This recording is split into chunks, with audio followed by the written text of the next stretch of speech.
entrepreneur in residence, Janice Leone of Corporate Interiors. And before I turn it over to her, I just want to remind everyone here about the reception at 5:30 and the Westchester University Foundation. There are details about the reception at each of the tables and out front these main tables. So I will now turn it over to Janice. Now I'm going to go on to both things here as I talk to you. Let's start out with a question, all right? What year do you think I graduated? Huh? Oh, you want to make a guess? Do you? I can't go to. Might be 1999. Oh, it's a lovely In my day, I'm blowing the speaker off, huh? In my day, I had a professor in anthropology, and he would walk up and down the front of the classroom. So I got a habit of watching him do that, so I'm going to do the same thing. He would roll his own cigarettes. He would have a cigarette holder, and he would go back and forth in front of us, go over to the window, and flip the ashes out. So, I graduated in 1976, all right? So, at that point, we had professors that are similar to what you have today, eccentric a little bit, interesting. So let's have a journey here in the next 45 minutes about a company. It's about a $40 million company. It has about 140 some people. And we're going to talk a little bit about our journey, a little bit about our brand, a little bit about the challenges and the risks of running a business, and a little bit about dreams. You know, what do you want to do in the future? I didn't major in business. I majored in psychology, which is not totally removed from running businesses. Okay? So what I want to do is make this a little bit interactive, so I hope that you ask some questions, get involved as we go along. So I'll start with who we are and progress from there. We're going to go over a little bit about our journey with diversification. And I don't mean our work group and the profile of our work group. I mean the diversification of our palette and what we bring to the marketplace. All right? We'll be going over building innovative workspaces.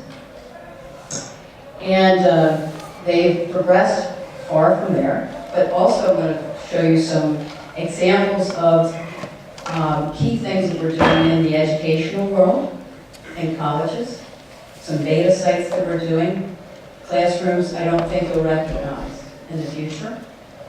We'll be looking at our future growth and where we're going, and a little bit about delivering on our brand.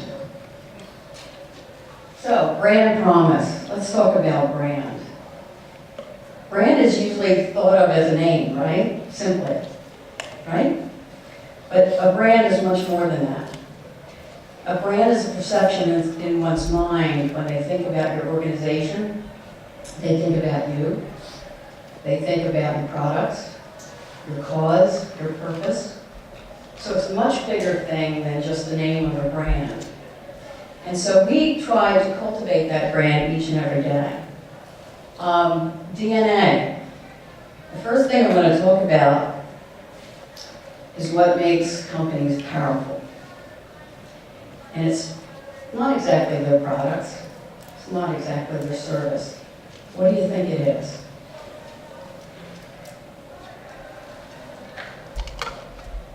It's people. All right? The first step of satisfying your clients or growing your business is to focus on the connection, the commitment to your workforce. That's the first thing. Because you can't get there without their commitment, their common purpose. Any high-performance team has something in common. They hold themselves mutually accountable for getting to goals. So we're going to talk a little bit about our people to start off with. Our infrastructure, the portfolio of products we bring to the market, the palette of services that are associated with our products, some of the marketing things we're doing, and some of the community involvement that we're part of. So we try to, through inspired workforces, bring to the marketplace unparalleled workplaces, and also coupled with superior service. So we have a lot of people that make up corporate interiors. I talked about the number, but we have workplace consultants that go out and interact in the marketplace.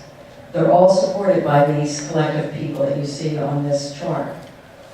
So we have business sector units, leaders. We actually have businesses within our business. So that's how we're diversifying, okay? So we're not only, if you look at corporate America, you look at the envelope your parents work in, you work in, we have something to do with everything from the horizontal plane to the vertical plane, all right? So you're going to see an envelope that's built by one company. Customer experience specialists, customer service folks, the professional services. We have blue collar as well as white collar, and the leadership group. So, performance-based culture. A performance-based culture is one that's really, really predicated not on politics or who you know or something that's distracting, such as that. Basically, performance-based cultures are ones that are high-performing teams. They're always looking at measurements. They're looking at goals, they're looking at achieving goals. So that's the basis of our company. Open book financials. Some companies run without people really understanding the financials. In our company, every month, everyone in our company understands our financials. They understand our pre-tax profit, they understand where we're losing money, they're understanding where we're containing costs or where costs are out of alignment.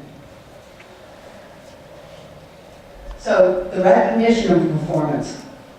How do you get a workforce committed?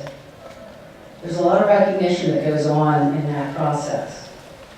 So, customer satisfaction. People are rewarded for customers who are happy with us. So we're doing customer experience measurements all the time.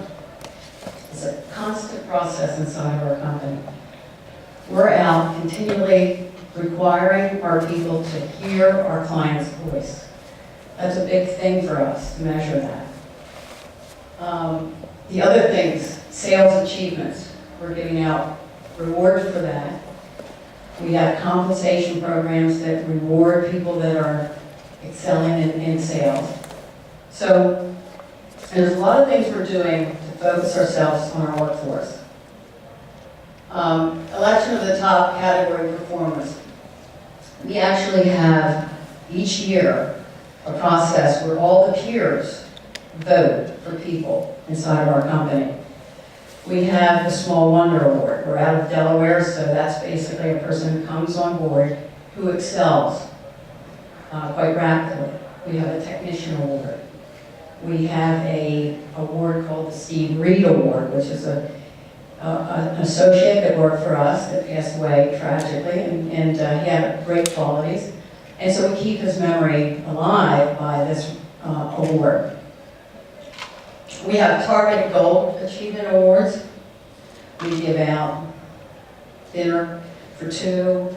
We give out credit card, kind of gift cards and so forth for different things that we're targeting. So we're paying a lot of attention to our workforce, and that's what makes us strong. We're also committed to continuous training and continuous improvement. So if you want to improve and excel and run a business, you have to be very, very cognizant of how you're doing things right, how perhaps you need to modify things, where there's duplicity in the line, where we're not quite exceeding expectations. So it's a constant process that we're looking at. We also, every time we're hiring someone, we job post internally. So there's an opportunity for growth. We don't go outside first. The first thing we do is look inside to find the right candidate. So you're always welcome to interview or try to get that position inside our company. Profit sharing. At the end of the year, the entire company is involved in profit sharing. From everyone, people driving our trucks, to warehousing folks and so forth. So everyone shares in the profitability of the company. So that's how you tie in the common goal. If you didn't have that, you would have a scattered focus and people not knowing exactly what to focus on. So, very important to us is our leadership group.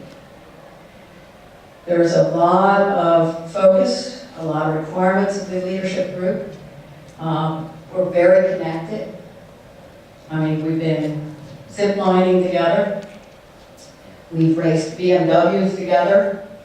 We've canoed together. So how do you get a leadership group that really is invested in your interest? Well, it starts by having great continuity, great connection to each other.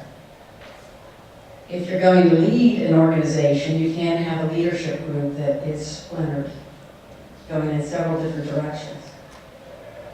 So they have to be inspirational. They have to inspire our workforce. They're very practical people, competent people, experienced, but they're first and foremost connected to people, to motivate people. We have 3 different locations. I'm going to go a little bit over the brick and mortar, but I'll do this fast. We have 3 different locations, and about 140,000 square feet for operational centers in a sense, and a fairly large showroom. Our showroom in New Jersey, or excuse me, in Newcastle, Delaware, we do a lot of events, a lot of educational platforms that we bring our clients in and discover what's next for them. We have an infrastructure that's that we've invested in over many years. In the last 2 years, we put $1 million into our business. So you think about it. And during the economic downturn, we could hear a pin drop in our business. Right? You're not laying off 1,000 people and bringing in 1,000 workstations. No, right? But we were profitable all the way through the downturn, recession. And we did it through our leadership group and our workforce. They sacrificed a lot, but we had very, very few layoffs. And every time we looked at ways to get through that kind of harsh time, we went back to the drawing board. Because each plan, to me, had to be a plan that did not affect the loyalty and the commitment of the workforce. So you'll see that we made a lot of changes during those 3 or 4 years, but we didn't lay people off. So here's a little bit of a viewpoint of some of the clients we're connected to. We've had very innovative, award-winning workplaces that we have created. We've had workplaces that hit the New York Times, the Wall Street Journal, and certainly a lot of the Philadelphia publications. So some of these names are probably familiar to you. But it's an exciting industry. You get involved in a lot of major corporations and their objectives and their goals. Because sometimes their facilities are the epicenter of who they are. They basically speak about their brand. They do a lot of things of attraction and retention of good people. So physical space is not a minor issue to them. We have a national reach. So you think about the 3 physical locations, but we go across the country with major projects. We just finished a $2 million hospital in Atlanta. So we're very automated. If you think about that $1 million that we just invested in our business, we're very automated. And you're coming from a generation that's not hard to understand. But inside the workplace today, you have 4 different generations. So you have the older generation, like me, who is not so technically savvy, okay? So we're creating work spaces that accommodate that. So there are things that we're doing right now as far as renderings, we're bringing things alive to our clients.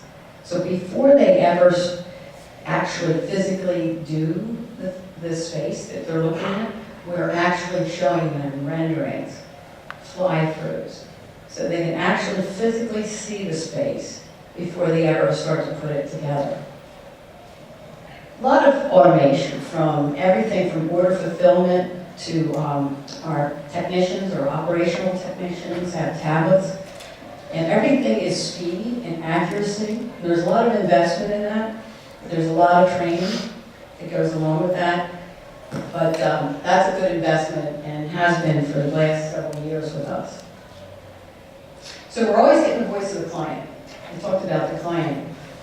You know, their experience is enormous to us. I mean, we're watching that all the time. So we're always getting the customer satisfaction measurement information back. Okay, a platform that they can talk to us, focus groups, so we can see how we should be doing things better, where they're going in the future. That's a key thing about running any kind of effective business, is what's the voice saying from the client base. Very important. So here are some of the renderings, some of the ways that some of the modern things that you can see here. It's changing.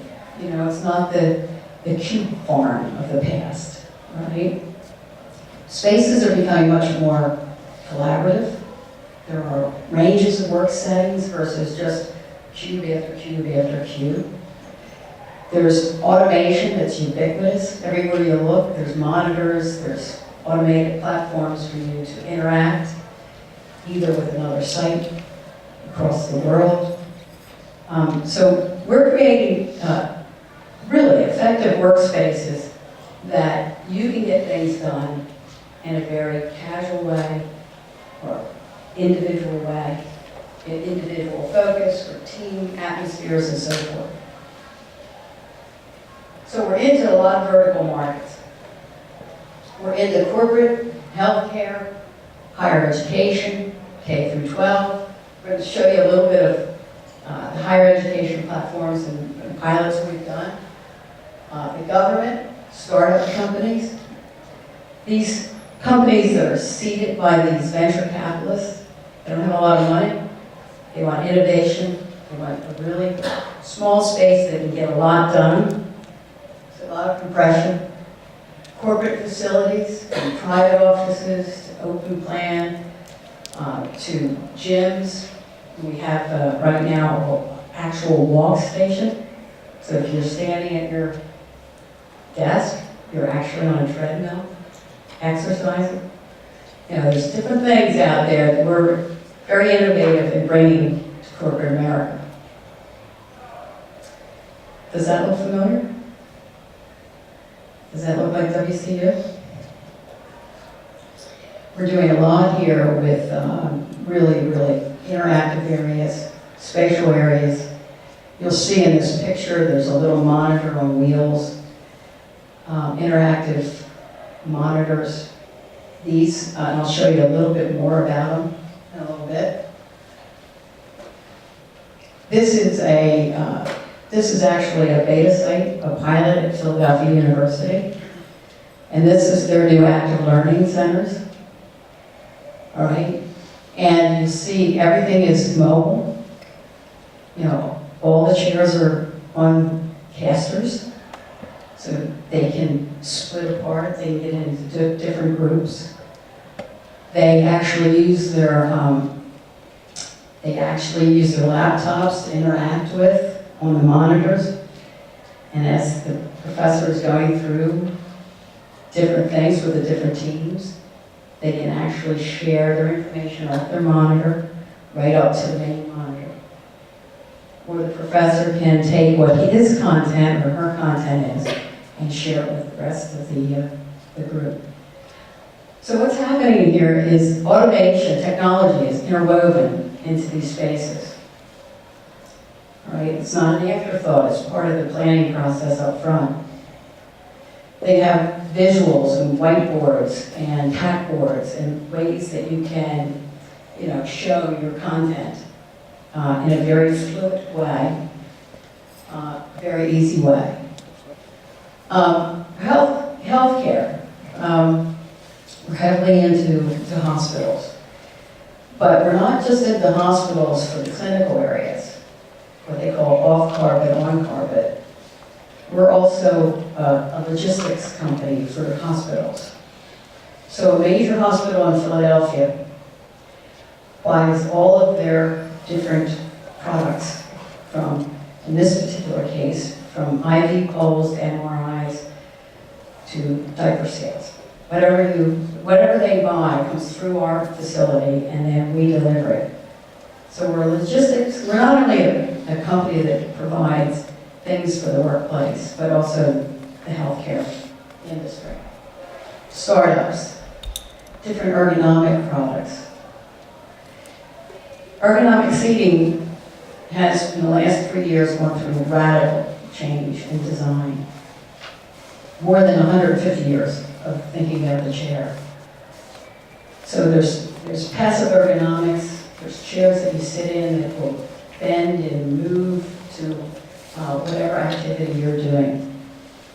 In today's world, a lot of people are using the iPhone. In fact, when I came in today, everybody was the iPhone. So these arms come up and they accommodate you. They hold your elbows so you can actually look at the iPhone. Okay, so they're chairs that are much more advanced than several years ago. Architectural solutions. In fact, the walls are becoming the new work surfaces in the future. If you think about walls, the only thing they're doing is separating physical space, right? It's kind of a lot of real estate to be fairly dumb, okay? It's just a wall. So now the walls are becoming embedded with lighting. They become more acoustically inclined. They're now embedded with monitors, embedded with cameras. And so walls have become a lot more intelligent than they have been in the past. Technology products. This is a product by Steelcase, and that's the products we bring to the marketplace. And this product here allows you to interact with a laptop. So by a media well on the table, little pucks they call them, you attach that to your laptop, and now you're able to interact on that monitor. And as soon as you tap the puck, your information is up. So if you have 8 people around this table, and everybody with a laptop, you can kind of share as you go along. All right? Instead of a lecture type of meeting, now you're interacting. You're showing your ideas. There's more participation. We have a flooring division. So we do everything from carpet tile to broad loom, to raised floors. So now you can see this whole interwoven story we're talking about. You know, every particular space, every kind of opportunity, our company has gone after. Where our competitors are just into furniture, we're into the entire envelope. We also have a plant. We actually make our own furniture, and we also remanufacture furniture. if you think about lead qualification and the environment, a lot of times 10 years ago, when corporate America was moving out of their space, they would take all of their workstations, they didn't want them any longer, and they would go to a landfill. We were filling landfills with old furniture. So back in '96, we got into remanufacturing. We bring 4,000 workstations a year through a painting, repainting process, or refabrication process, and we put them back into play. We redeploy them into use again. Now, we got into that business because of our interest in the environment. We used to take truck after truck after truck off of our clients' locations into a landfill. And we knew that that wasn't the right way that we wanted to go. So we became a remanufacturer. This particular division does about $3 million a year. And it's corporate America's direction, but that's what they want to do. You know, they care about the environment as well. So that's that's another business that we're in. We make from everything from reception desks to table lines to cabinetry. So that reception desk there on the left is made by our company. So we're going into millwork and higher level aesthetics. So all of these businesses are related to our company. So we're in the rental business. We're into the asset management business. We have thousands and thousands of components in our warehouse that other people own. Those components are photographed. That client can see at any time through a portal, through automation, exactly what they have and how it's made. So there's more sophistication about furniture, at least contract furniture, than one would think. So we're doing all that. And years ago, you would just put all this stuff into a warehouse and leave it sit. Right now, they have a lot more intelligence about what they have and how it's churning. So all those programs we have under one roof. Our marketing is pretty, for a $40-some million company, I think we do a lot of really great things with marketing. So we've got to get a word out, got to make noise in the marketplace, and we certainly do that with a lot of the pieces. We're very, very heavily into the social platform. So Facebook, LinkedIn, all of these platforms we're heavily involved in. We're also producing and publishing case studies. Now that might seem like we need an outsider coming in to help us do all this. But a lot of times in corporate America, testimonial, getting an example from someone else is a good story, right? It's a convincing story. So we do a lot of major projects. And so we do case studies. We write about them, we photograph them, and then we get them out by email blasts, by our website and so forth. We do a lot of social events. Like I mentioned, we do a lot of educational things to bring our clients in, learn more about ergonomics, well-being, more about collaborative spaces, teaming spaces. So we do a lot of activity outside of just selling furniture. We're also heavily involved in the community. We appropriate each year about $25,000 to nonprofit good causes. We're involved in that. We're just not giving money, but we have our folks inside of our company that are interested in certain causes involved in this. We also take pre-owned product or people that are getting out of facilities, especially hospitals. And we're working with an association called IRN. We're actually shipping old hospital beds and things of that nature over to different countries, Haiti, Jamaica, so forth. It's interesting because we get pictures back of students actually, or people that are in hospitals over there and so forth, actually using our products from our clients that no longer want them. So the reuse and the charity sense of that is a really, really good part of our business. So that's who we are. Back in '96, when I arrived at Corporate Interiors, we were about 22 people. Our banner year was about 4 million. I knew our growth depended on our people, and it depended on ingenuity. It depended on our ability to diversify ourselves. So over those years, we became a lot of other activities. And what we do is we attract business unit leaders, entrepreneurs. And I don't mean entrepreneurs like you might think about an entrepreneur, but an owner-operator. They've been an owner-operator. They understand startups. They understand burn rates. When you start up a business, you're burning revenue, right? Before you start taking in revenue, okay? There's a lot of risk in that. You gotta get it off the ground in a short period of time.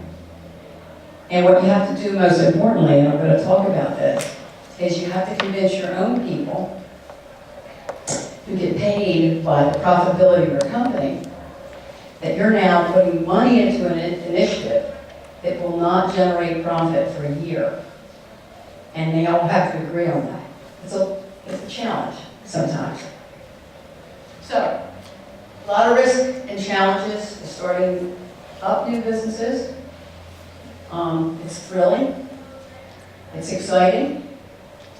I worked for corporate America for over 20-some years. I don't want to say anything bad about corporate America, but it is choreographed and script written. So to start your own initiative is really a journey and a fun journey. Key to this, though, is when you're diversifying your company, is the delicate balance, what I call the delicate balance. Your core business, our core business is furniture. You have to make sure you're focused on that. And you keep the strength of your core business, because your core business is feeding all of these diversified efforts. So you can't lose focus on that. You know, you start out with business plans. I never overemphasize business plans. I know the last session was the right one. Easy, the right one.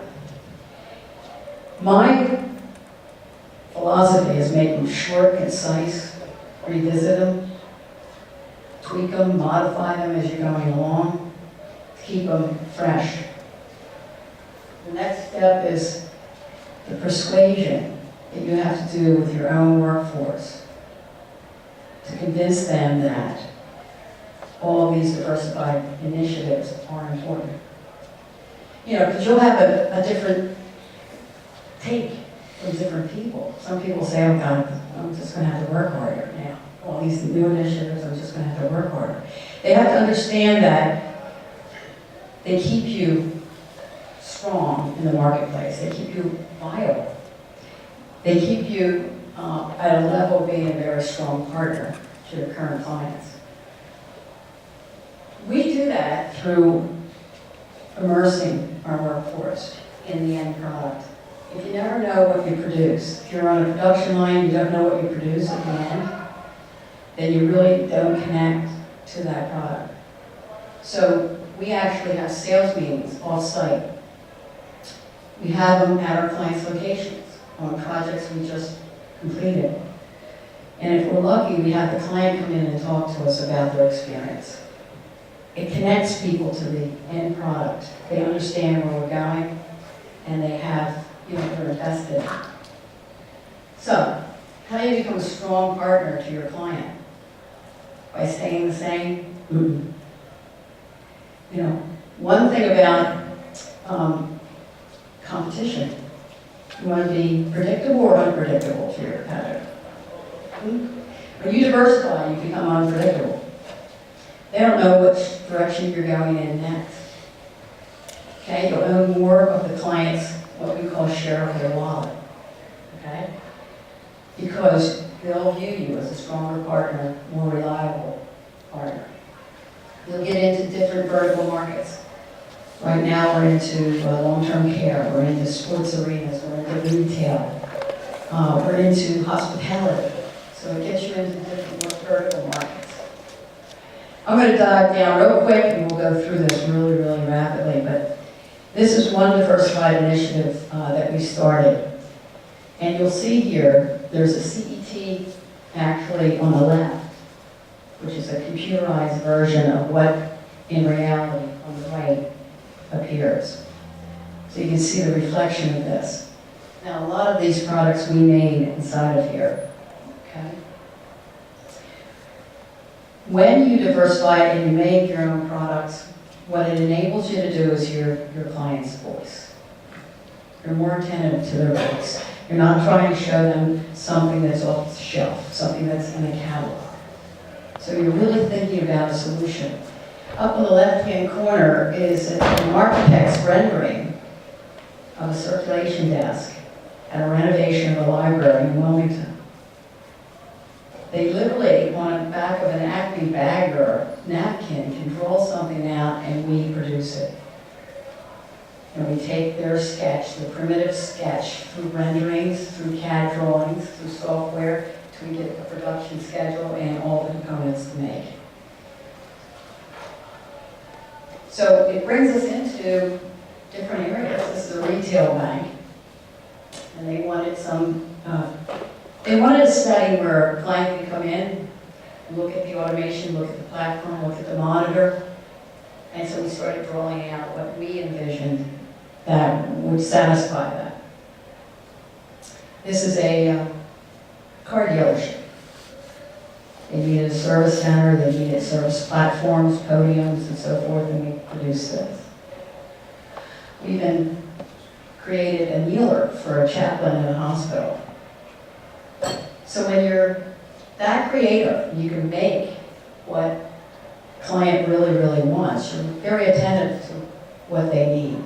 And there's an array of reception desks. Different materials, from veneers, laminates, to stone, to granite. We're a Korean manufacturer too. And we're doing backlit signage. Up in the right-hand corner, probably Westchester could use a few of these. These are little hitching posts to power up your iPhone. You just put your iPhone on that surface, and your iPhone is being recharged. The lower areas are all the Korean products, wall cladding that we do. So you see that design in there. If you look at the back of the reception area, the wall could be cladded in this type of material. That's our kitchen down in Delaware. Different things such as lockers with portable pedestals that can move around, mobile. So we're doing a lot for the environment. We could have gotten out of this business when the recession hit, and especially when the offshore products started coming in from China, because that really created a different competitive atmosphere. Okay, the price point of that stuff coming from China, we couldn't compete with. So what we started to do is remanufacturing products that are cost sensitive, they're very competitive price point wise, and they're also doing something really, really good for the environment. I talked about the fluoride products. Evolution is our audiovisual division. So they're doing everything, bringing Cisco products, Polycom products, high definition conferencing to the workplace. So you see, it's all focused around the client. The client's at the focal point of everything we do. And they helped us over the years, over the 20-some years that I've been in ownership.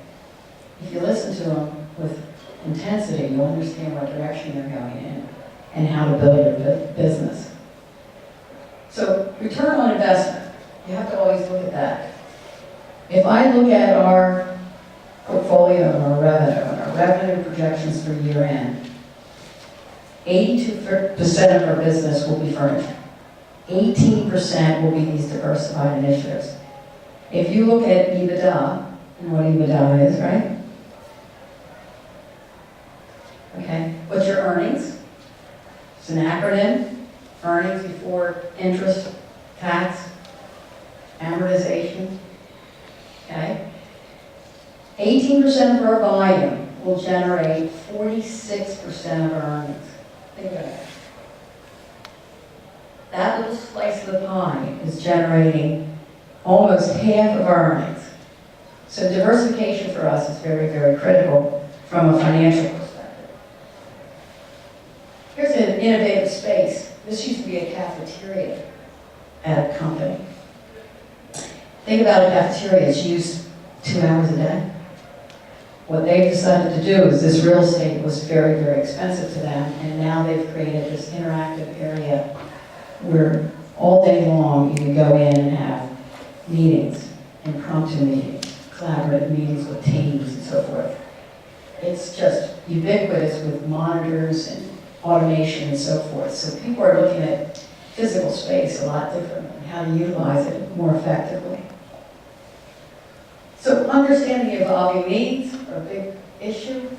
Looking at the well-being of the individual inside the physical space, emotionally, intellectually, cognitively. Looking at a real range of work settings that help you with collaborating, focusing, isolated work to more collaborative work. We're looking at more neighborhoods, a little bit of nomadic kind of people going in and out, hoteling arrangements. They don't come into the physical space every day. Space is changing rapidly, and it's because work modes are changing rapidly in reaction to that. So our future is this. Diversity, and even the diversified initiatives are spawning interesting diversity in and of themselves. And this is what the growth is all about. It's key to some of the ways that you want to take a company. If you sit still long enough, you won't be attractive to new people coming in. You won't have the ability to retain them. Your competitors will know every one of your moves. And your clients will become disinterested. So that's our journey. We've invested a lot in it. It certainly is proving out to some of the things that we predicted as far as profitability, attraction and retention of our people. And it just makes the day at work a lot more interesting when you're bringing new, innovative things to the marketplace. So, if I could, where's Patrick? Is he in? I want to liken running your own company to wingsuit flying. Anyone know what that is? Wingsuit flying? Okay. We just hit the next question. Hit the next slide, I'll go on. It's a little bit of thrill, a little bit of risk, and a little bit of challenge.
dreams and you drive to it.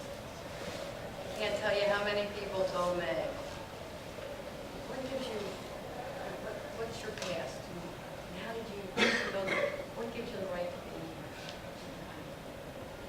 Don't let anything obstruct your dreams.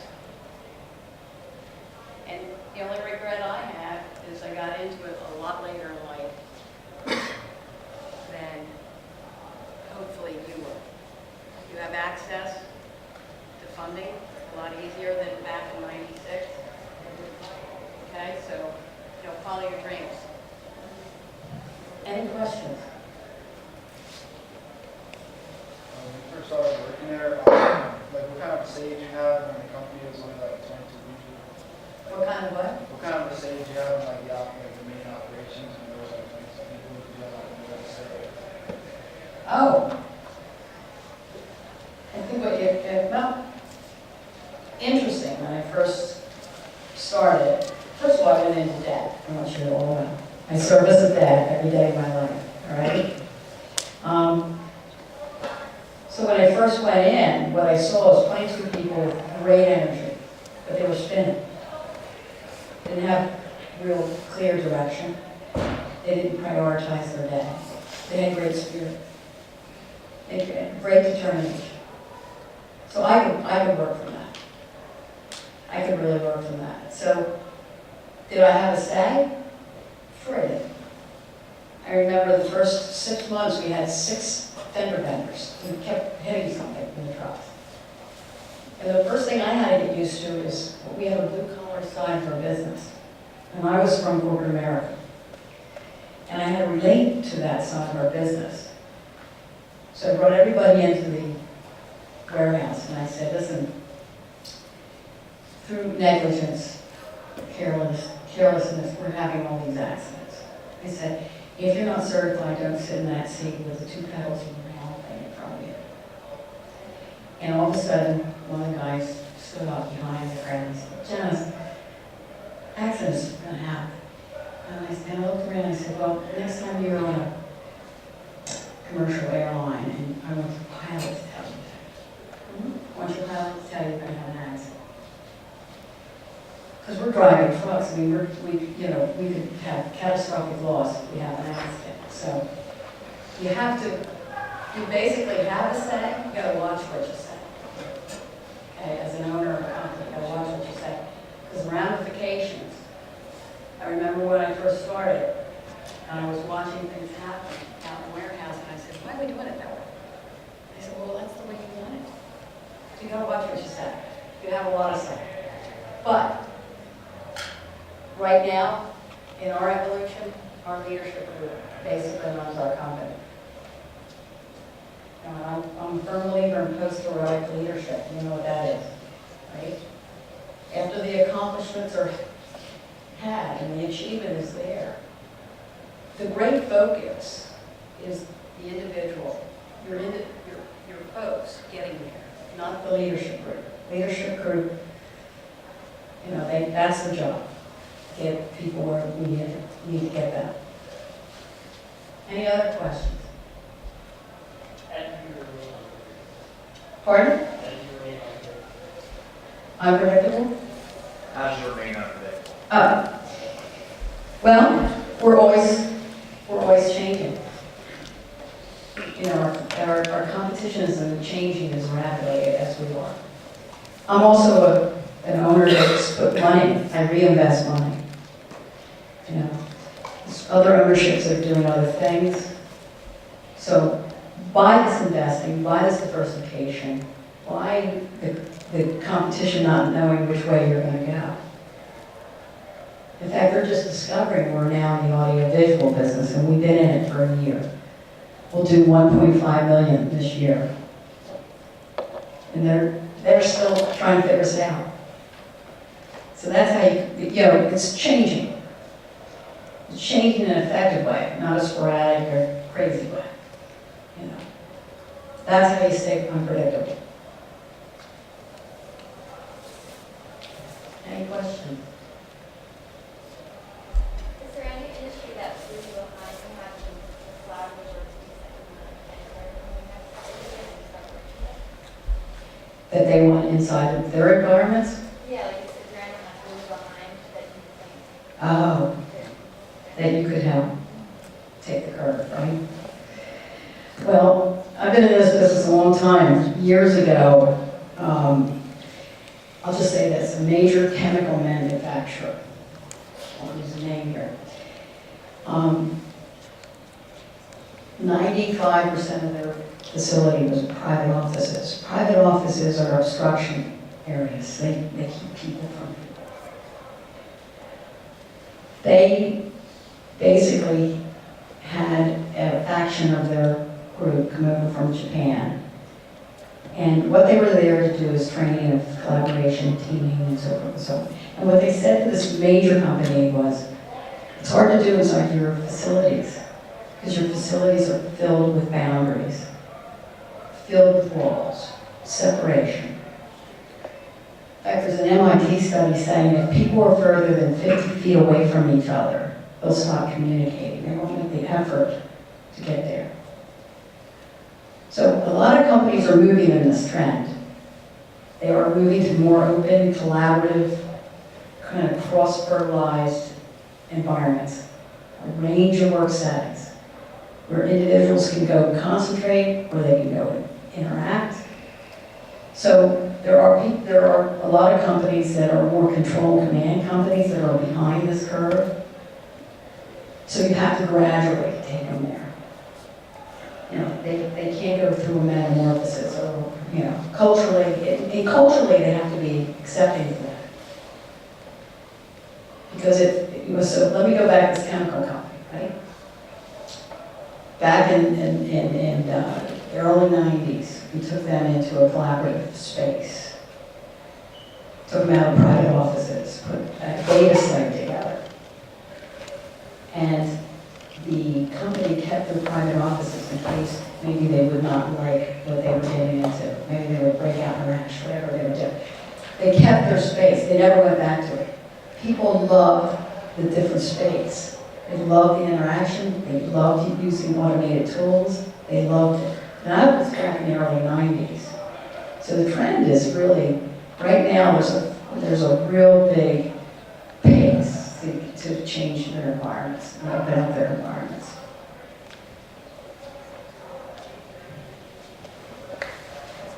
Yes? Are you ever afraid of growing too quickly? Like you say, you open up a lot of different divisions, like the AV division in your company.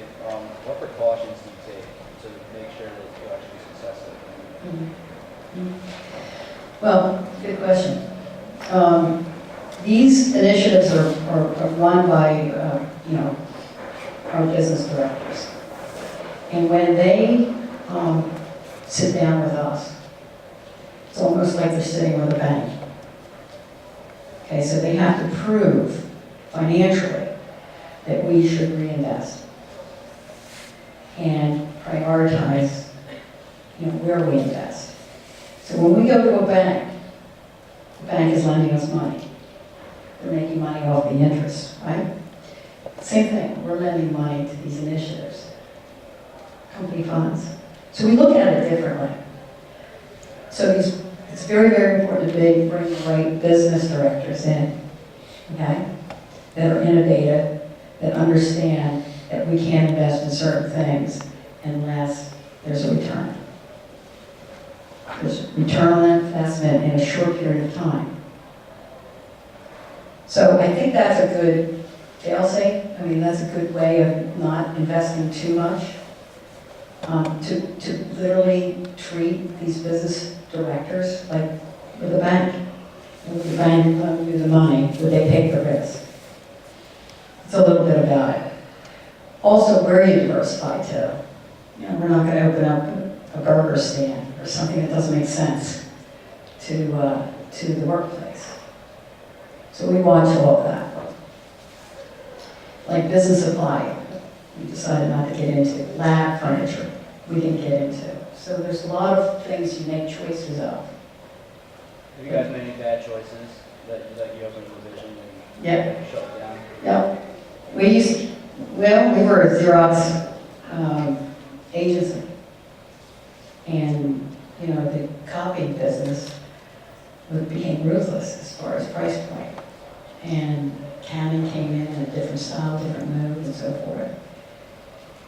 And Xerox didn't support their agencies effectively. It's very, very important that you're representing a manufacturer who understands their way and the distribution model, and they believe it and they're committed behind it. You know, we're fortunate Steelcase is committed to going to the marketplace through independently run businesses. That's their model. So that mistake, we had 6 representatives, and within the first 3 years, we were in the top 25 of agencies. And then we started seeing Xerox actually sell the products that we were selling less online. I mean, we couldn't compete with that. So that became a mistake of which we got out of. We literally shut down the whole operation and put our representatives into the behind the furniture initiative. So that was a mistake. Any other questions? Okay, who's going to start their own business when you get out of college? Is that a dream? Why would you hesitate to do it? The risk? Yeah. Might go bankrupt? Debtor's prison? All those bad things? I encourage you to think about it, right? It's a great way to live. You know, there's a lot of risk in it. You know, you have a lot of people depending on you. There are nights I stay up, I know what my ceiling looks like. Okay, but it's a fun ride. It's a really fun life. Okay. Any other questions? Okay.